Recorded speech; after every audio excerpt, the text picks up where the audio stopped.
Alrighty, hello YouTube, welcome back to my channel. For those of you who don't know me, my name is Cryptic Coil, and I'm just going to do another book haul for you today. In addition to the book haul, I did swing by the Spirit Halloween store yesterday while I was out and about running my errands. I went ahead and picked myself up another pair of Ghostface socks. I think I have about enough for every day of the week about now, so that's cool. I also picked up some more hand towels. I don't really have a dishwasher right now, so I have to hand wash my dishes in the kitchen sink. I change my hand towel out on the oven handle every day, and I picked up this one that says Grill, Kill, Repeat. Love it. And then I picked up well, it came in a 2-pack, so this is what the other one looks like. And that's all I got from the Spirit Halloween store yesterday. The location that I went to, they didn't have very much. There's another one. Well, there's a couple more in town, but they're kind of further away, and I just didn't feel like going that far out of my way when I had other things to do. And then I went to the thrift store yesterday, picked up a few things, and among them was this DVD, and it's called Wish Upon. And it says it's from the director of Annabelle. And give me just a sec to peel the sticker off. The only reason I'm pulling the sticker off is because it's covering up a tagline on the front cover, and I want to know what the tagline says. Be careful what you wish for. Okay. So what I should do is I should like read the Goosebumps book, Be Careful What You Wish For, and I should watch this movie, and I should like watch other movies with a similar premises, or similar premises. I spend too much time at work. Anyway, and then I should watch, other movies with a similar premise, and I should compare them. I should do that with a few different themes. Let's see, what's this one about? Okay. It says a nonstop thriller. It looked to me like it was horror. It's rated PG-13, and you have on the back of the DVD cover, you see a horrified woman, and you probably can't see it due to the lighting, but she's actually splattered in blood. Blood splatter. All right, so here's the synopsis on the back. After her father, Ryan Felipe, presents her with a mysterious music box, Claire Shannon, played by Joey King, is surprised to find her every wish coming true. Her joy slowly morphs into terror as she begins to realize the bloody price of each new wish. Special features. I wish. The cast share what they would wish.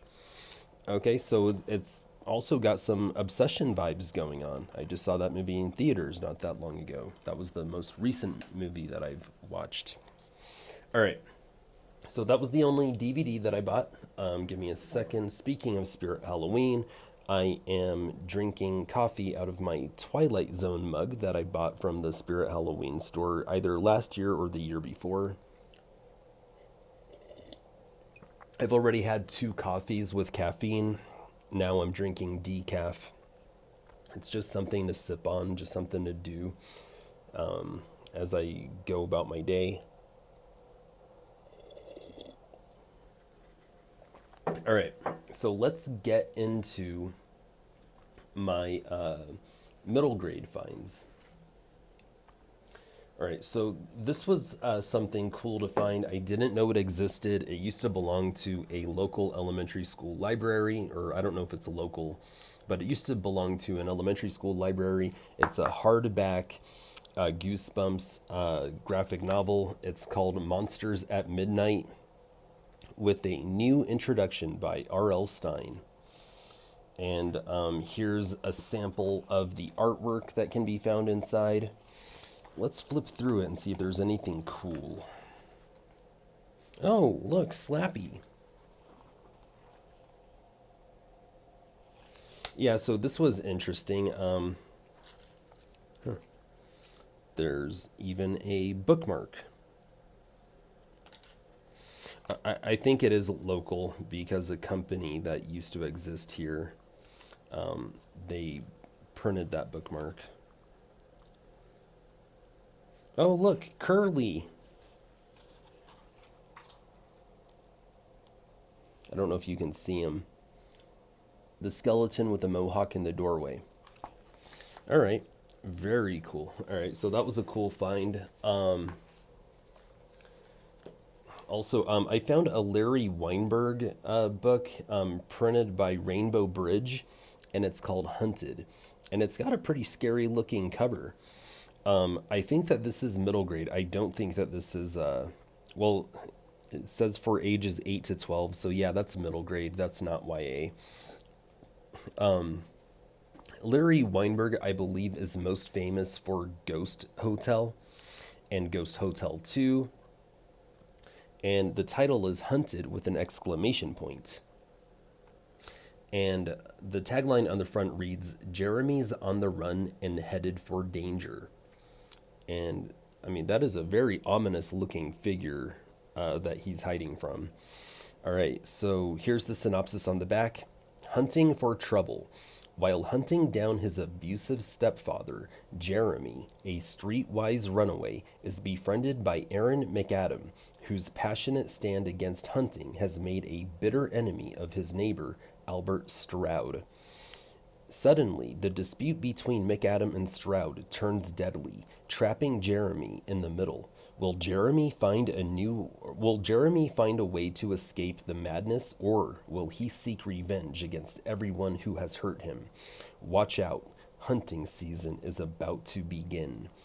Wow, that sounds like a pretty intense story that was written for ages 8 to 12. And it came out in 1995. The rules were very different back then. I was in 3rd to 4th grade at that time. Yeah, it sounds like a good book, though. Sounds like a good read.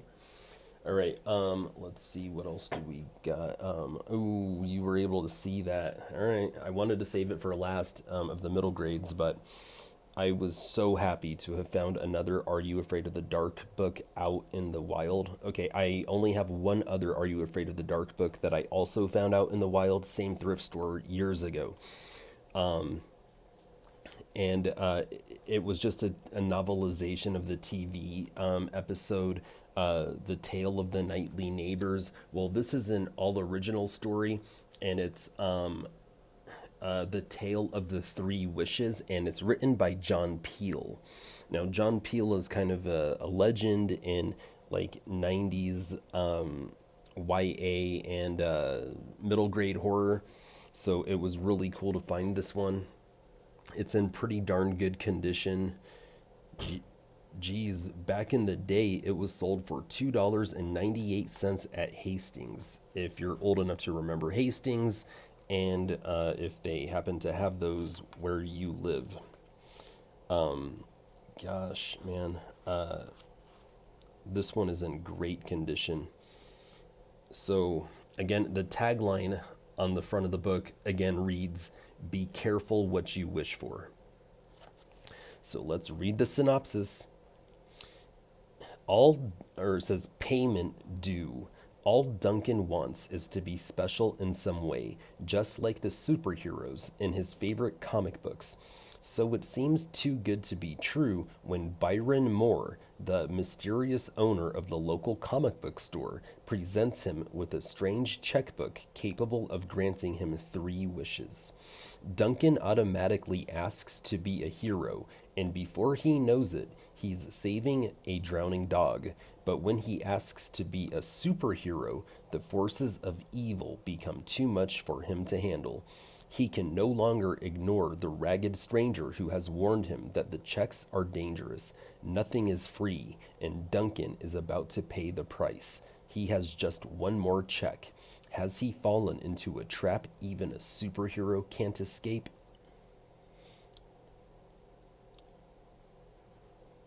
That sounds pretty good. Let's see, what year is this?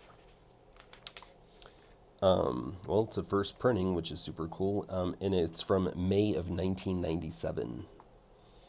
Yeah. All right, so that is awesome. All right, I do have a couple more middle grade books for you, and I'm gonna go ahead and get them out right about now. All right, so here's another one that I didn't have. Let's see, what number is this?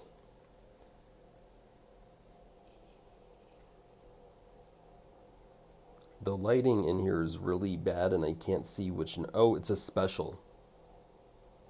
So this is a Bailey School Kids special, and it's Leprechauns Don't Play Fetch. I used to read these books when I was a kid. I haven't read one since becoming an adult, but I've built my collection in recent years, and these books are just incredibly nostalgic for me. I think I was a little too old to be reading them at the time, but my younger brother, he used to pick these up from the Scholastic Book Fair. He wasn't much of a reader, so I would read them to him, just because I'm a good big brother. But I actually got a lot of joy out of reading these. And all the ones that he bought, he didn't read. I read. So, yeah, it's an incredibly nostalgic book series for me. All right.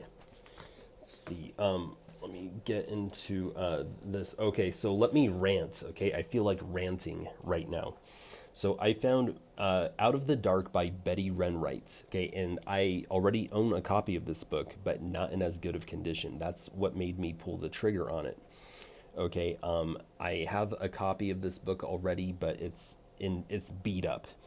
And so when I found this one, and I was like, oh wow, I would call this near mint condition, either on the either upper very good condition or lower near mint condition, but right in that sweet spot. So this is like a perfect collector's copy for me. Well, guess how much Savers decided to charge me for it? $3.99 for a middle grade book, for a middle grade paperback. And look at how much this thing retailed for back in the day. Can you see that? There's a lot of glare. If you can't see that, where is it? $3.50 US dollars. The only dollars that matter. All right. So that was a joke. All right. Yeah. Things are just getting crazy. Okay, prices are just skyrocketing. I don't even think that they should call them thrift stores anymore. They should, because the prices aren't thrifty anymore. They should start calling them reseller stores. Okay, and I get it. The economy's bad. Everybody's hurting. Big corporations are hurting. They still have to pay people. People need to make enough money to live. I get it, but at the same time, stop calling them thrift stores and start just own it. Call it a reseller store.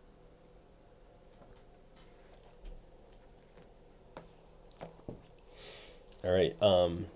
Then I picked this one up. I picked this one up a while ago, and I think I just forgot to share it in a book haul from the time. But it's called Haunted House by Peggy Parrish, and oh, this is from a book series. Okay, and I know it's from a book series because the tagline on the front reads, "The dynamic duo unravel another exciting mystery." All right.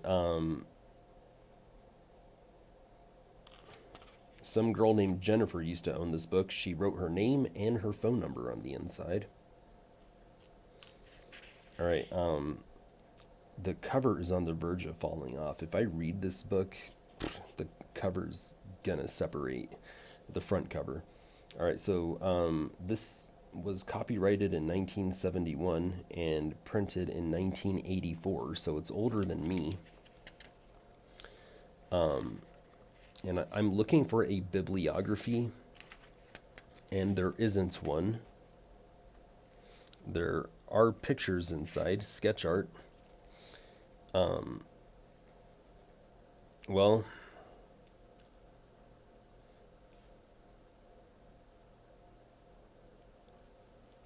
I think that there's a bibliography on the very last page. Clues in the Woods, Haunted House, Hermit Dan, Key to the Treasure, and Pirate Island Adventure. All right. Yeah, this is part of a series. It's called Haunted House. I don't even want to bother reading the synopsis on the back. I don't really like to buy a random book from a series I've never heard of, because if I'm gonna read it, I want to read it from book one.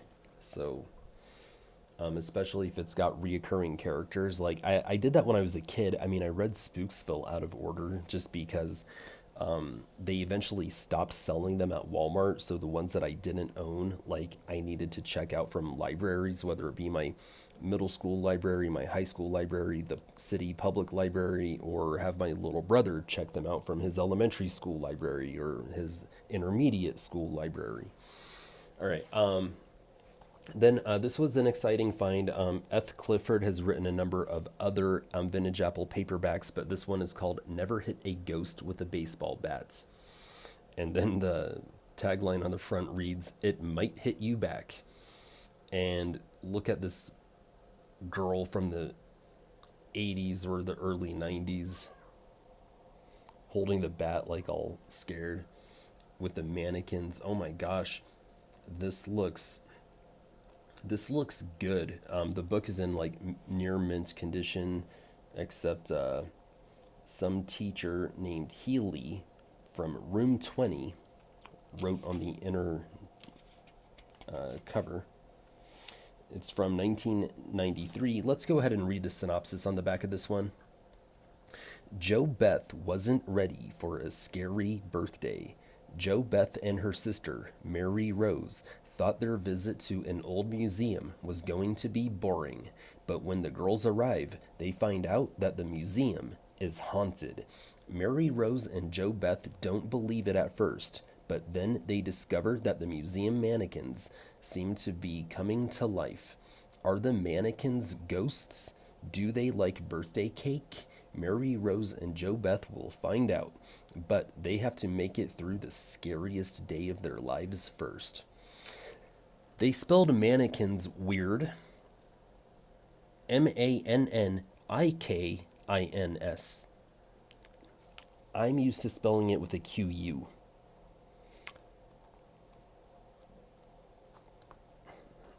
I don't know. I don't know. It's bizarre to me. All right.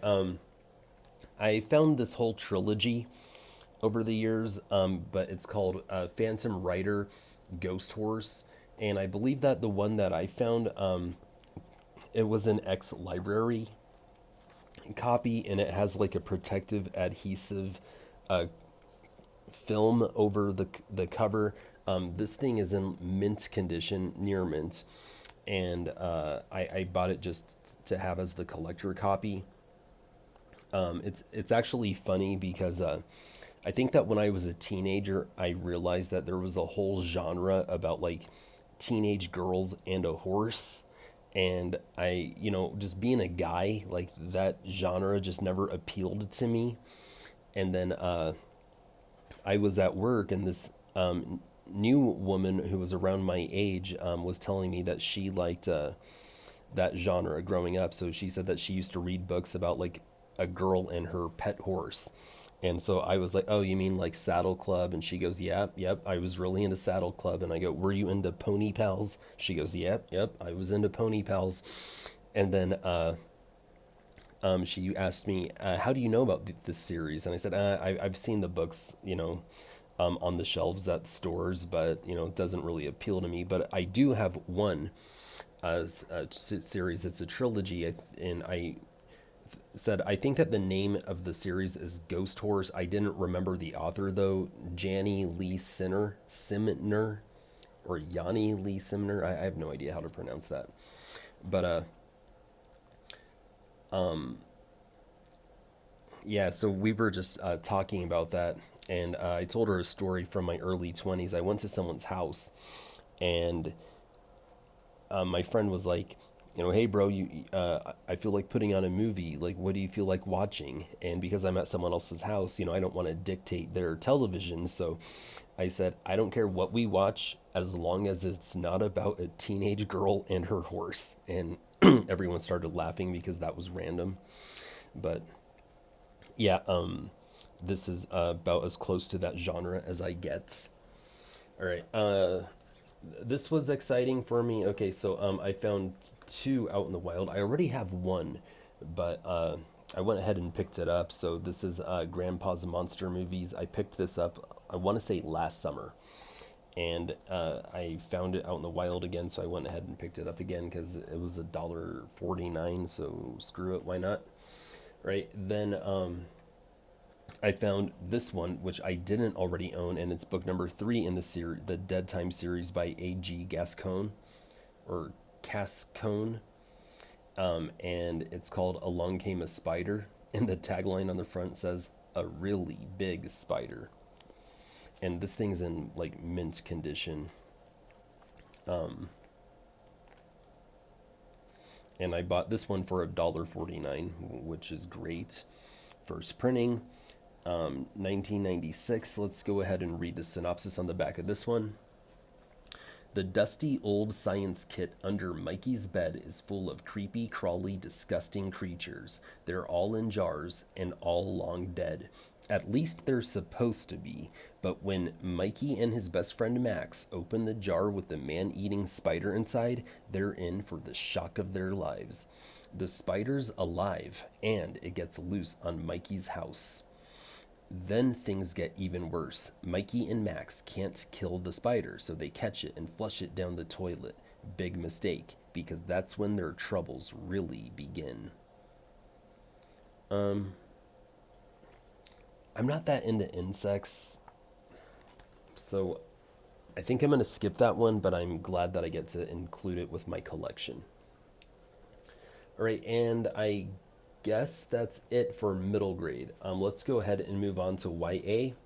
So this was an exciting find because I think I've seen other people show these off in their book haul videos, and I think that they're supposed to be like rare and valuable.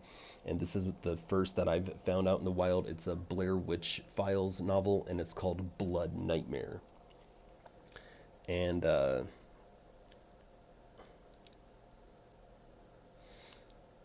I have no idea. I don't own any other book in this series. I don't understand the context. I've seen Blair Witch number 2 because it had a hot goth chick in it. I have not watched the first one all the way through. I saw parts of it as a kid. I'm not really into found footage. I should just suck it up, watch the movie once. I've already seen part 2, and if I find any more of these, then I can read them, but I'm not going to read the synopsis on the back. But I do want to see what year it came out. Oh, wow. I thought this was in excellent condition, but the spine is becoming unglued. That's a shame. All right, let's see. Came out in the year 2000. Oh, wow. All right, then this is a repeat, except I didn't have this cover. This is the Point horror book, but it says Point Thriller on the spine. And it's just a reprint of the 13 Tales of Horror. And it's, the R.L. Stine, Caroline B. Cooney, Christopher Pike, all of them, like all the big names. This thing's in, I would say, mint condition as well. I don't think it's ever been read. It's never really been opened.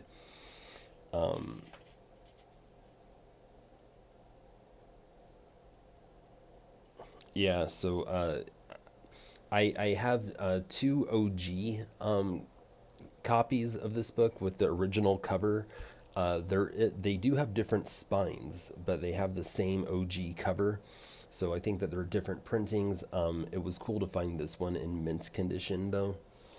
All right, so then I found an ex-library hardback copy of Ransom by Lois Duncan. I know that this is one of those movies or one of those books that they made into a movie.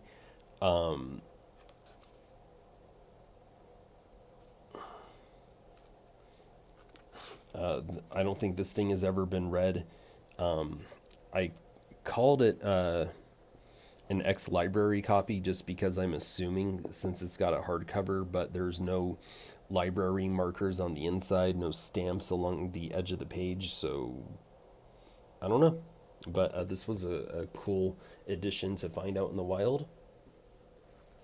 Then I found this one, and it's an L.J. Smith book, and it's volume 2 of The Secret Circle, and it's called The Captive. I have not read this series. I think I've only read the first 4 Vampire Diaries novels. Those are the only rereads I think I've ever done in my life. I read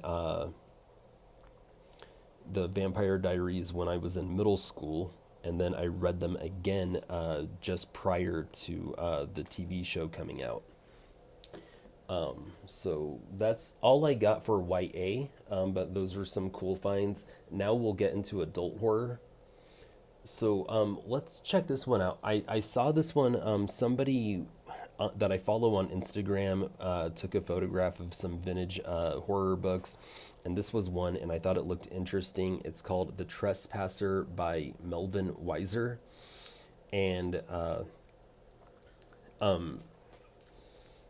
there's a blurb on the front cover. It's in Avon printing, or publishing.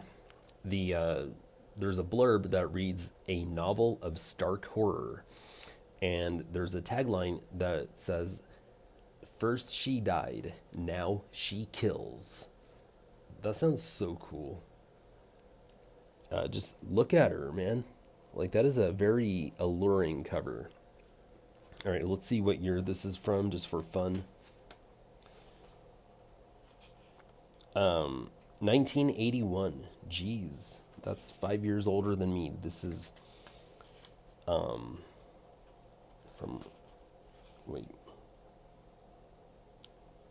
5 years older than me. So this is a very vintage book. Not bad for its age. 45 years old. Let me see that one more. And it's a first printing. So, or at least I assume it's a first printing because it has the number 10 counting down to number 1. So, yeah, not bad. All right, so here's the synopsis on the back, because this does sound interesting. This does sound good. She was warm and lovely, even in death. Her body embalmed and beautifully prepared for the funeral will not be buried. However, it is still alive. Ben loved Sharon a long time ago. Now she has come back to him, her lifeless flesh more irresistible, more exciting and passionate than before, and he can't help wanting her.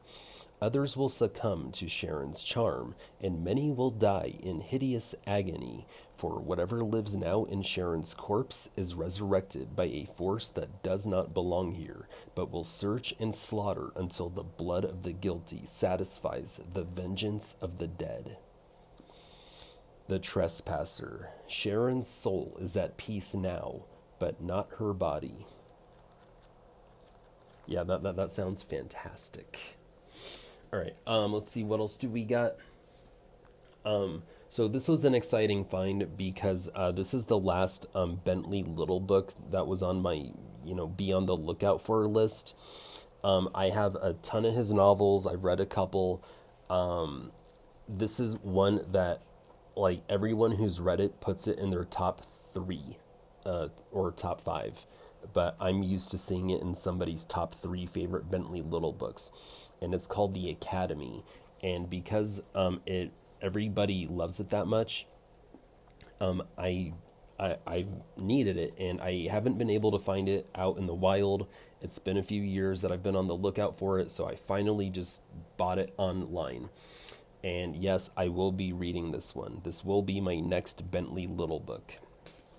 So let's go ahead and look at the cover. All right, so the tagline on the front reads, "Terror is now in session." Let's see what year this is from. How old is this book?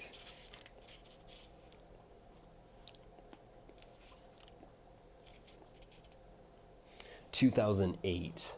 So I started reading Bentley Little in about 2008, 2009. So this is one that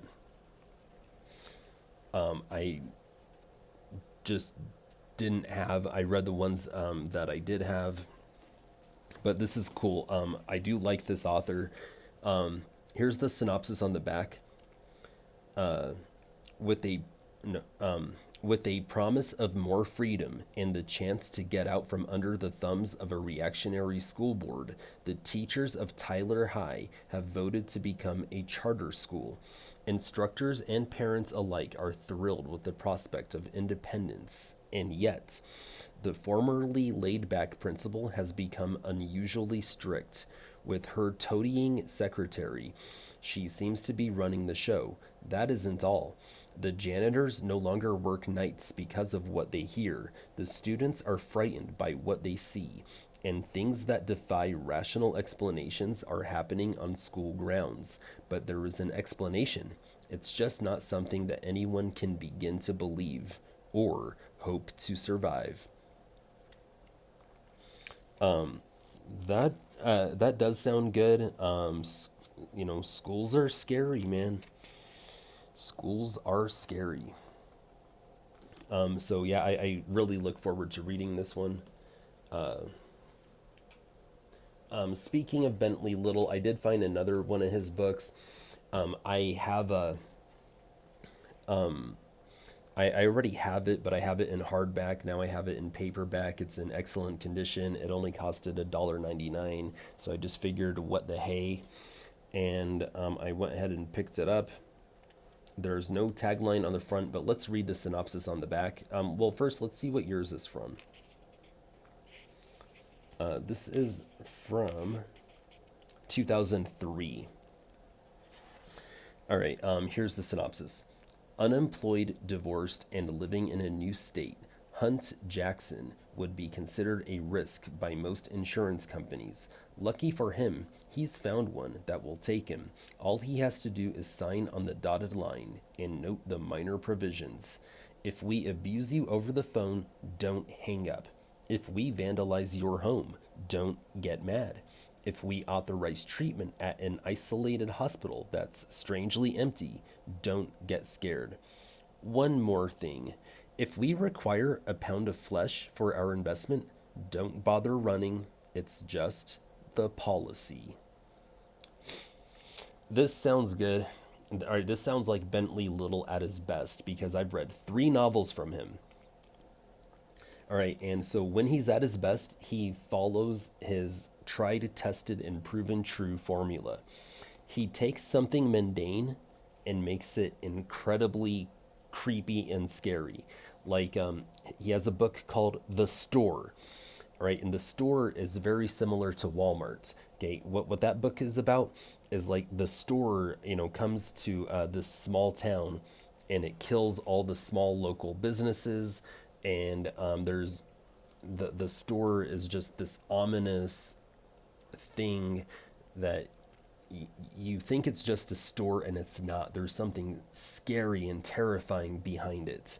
Okay, then he has another book that I've read called The Association, and it's the exact same premise, exact same story, but instead of being about a store, it's about a homeowners association. And now it's about an insurance company. This So I loved the store and I loved the association. I guarantee you this is another one that I would love. And so I'm going to read the Academy first, but I'm going to read the policy someday too, for sure. Because, these both sound like they could be, right up there with the store and the association. So, all right. Then,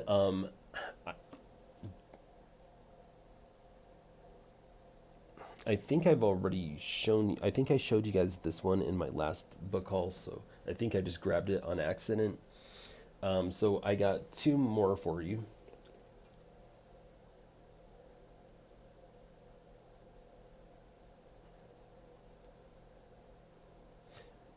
I I don't think so, actually. I'll do this one because this one does sound good.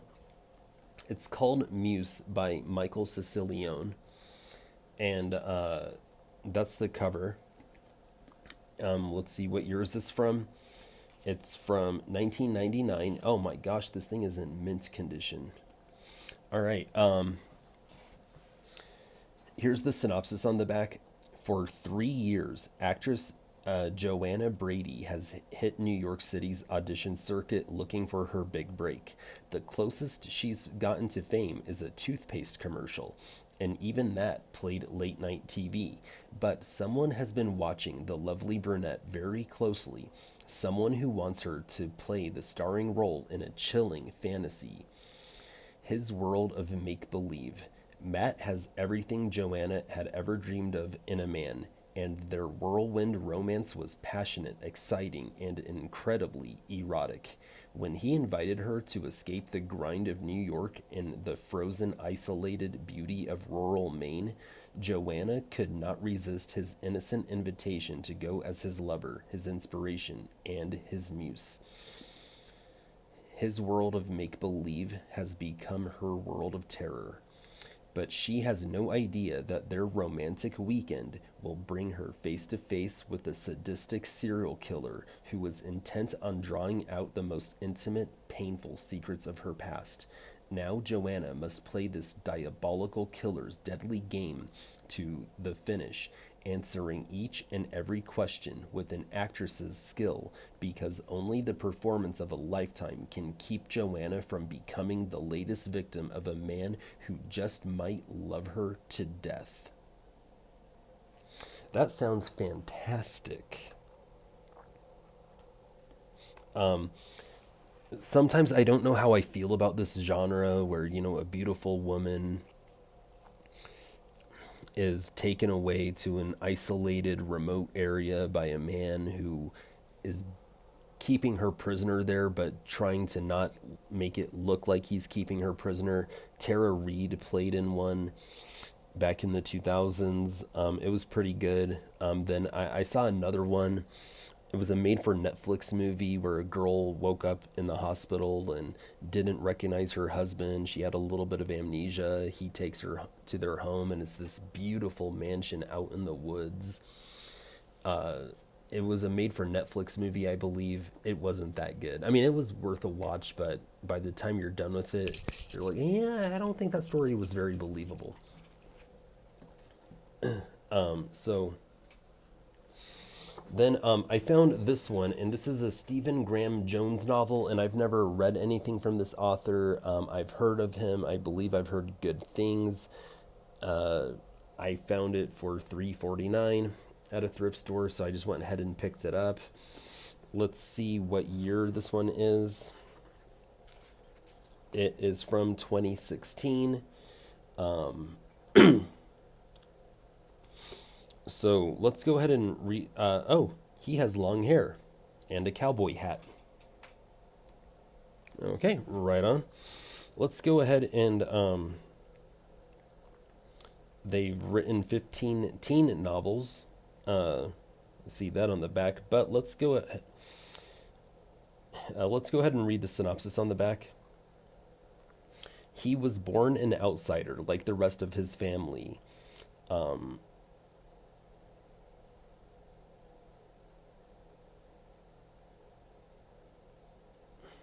Okay, so it's kind of hard to read the synopsis because apparently this is an ex-library copy, and a library sticker is covering the first line, and I feel like it's covering something.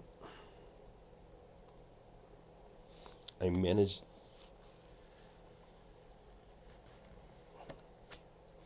Okay, so that came off.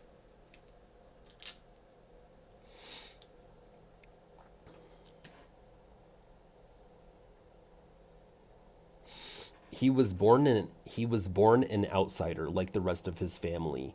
Poor yet resilient, he lives in the shadows with his Aunt Libby and Uncle Darren, folk who stubbornly make their way in a society that does not understand or want them. They are mongrels, mixed blood, neither this nor that. The boy at the center of Mongrels must decide if he belongs on the road with his aunt and uncle or if he fits with the people on the other side of the tracks. For 10 years, he and his family have lived a life of late night exits and narrow escapes, always on the move across the South to stay one step ahead of the law. But the time is drawing near when Darren and Libby will finally know if their nephew is like them or not. And the close calls they've been running from for so long are catching up fast now. Everything is about to change.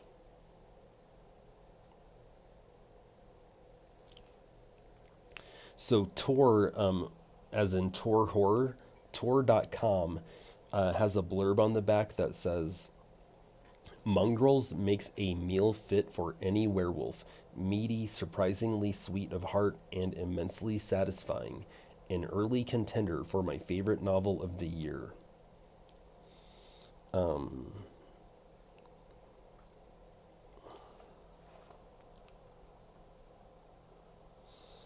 I don't know if that's a hint that this is a. I don't know if that's a hint that this is a werewolf novel. It might be because there's a wolf on the cover. Okay. All right. I mean, that's cool.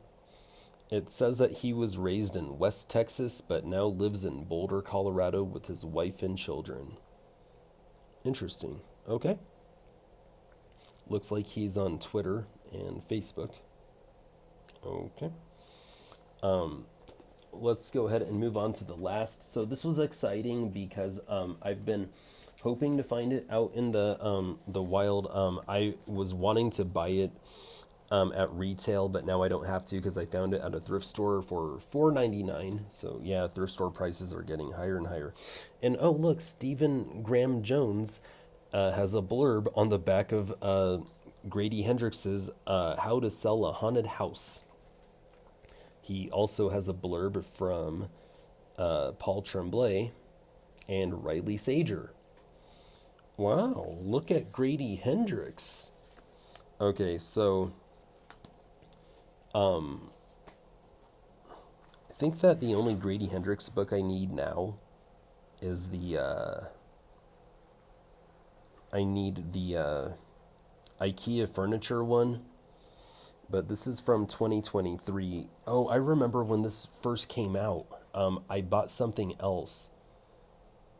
I think I bought the vampire one instead, and I made a mental note to come back to Barnes & Noble to buy this, and I just never did. Well, I eventually found it out in the wild. So that's cool. All right, so here's the synopsis on the inner dust jacket for this one, and then that'll be the end of the video. New York, never mind, that's a blurb. Okay. When Louise finds out that her parents have died, she dreads going home. She doesn't want to leave her daughter with her ex and fly to Charleston. She doesn't want to deal with her family home, stuffed to the rafters with the remnants of her father's academic career and her mother's lifelong obsession with puppets and dolls. She doesn't want to learn how to live without the two people who knew and loved her best in the world. Most of all, she doesn't want to deal with her brother, Mark, who never left their hometown, gets fired from one job after another, and resents her success. Unfortunately, she'll need his help to get the house ready for sale, because it'll take more than some new paint on the walls and clearing out a lifetime of memories to get this place on the market. But some houses don't want to be sold, and Louise and Mark's home has other plans for them both. Like his novels The Southern Book Club's Guide to Slaying Vampires and The Final Girl Support Group, How to Sell a Haunted House is classic Hendrix. Equal parts heartfelt and terrifying, it's a gripping new read from the horror master, USA Today. So that sounds fantastic. That sounds like a very real and relatable scenario injected into a horror novel. I love that. Yeah, so this was a pretty decent haul. Not my best, but I think that what made it worth it more than anything for me was more than anything, I would say it was the John Peel Are You Afraid of the Dark book, but also getting another Dead Time Stories book, and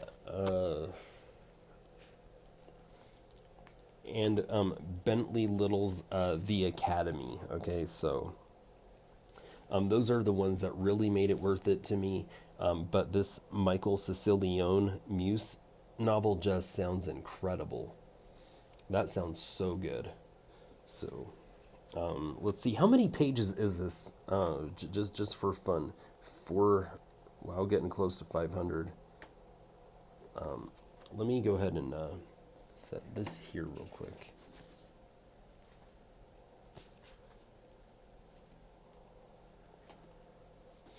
Wow, this video has turned out to be long. Sorry about that. All right, 480 books, or 480 pages. And the font isn't that big. I mean, I can read it just fine, but yeah, that sounds like a long read. But okay, all right, I'm going to go ahead and let you guys go, but thank you for watching. Hope you enjoyed this haul. Let me know if you thought any of these books sounded cool or interesting in the comment section below. Horns up and peace out. Have a great week ahead.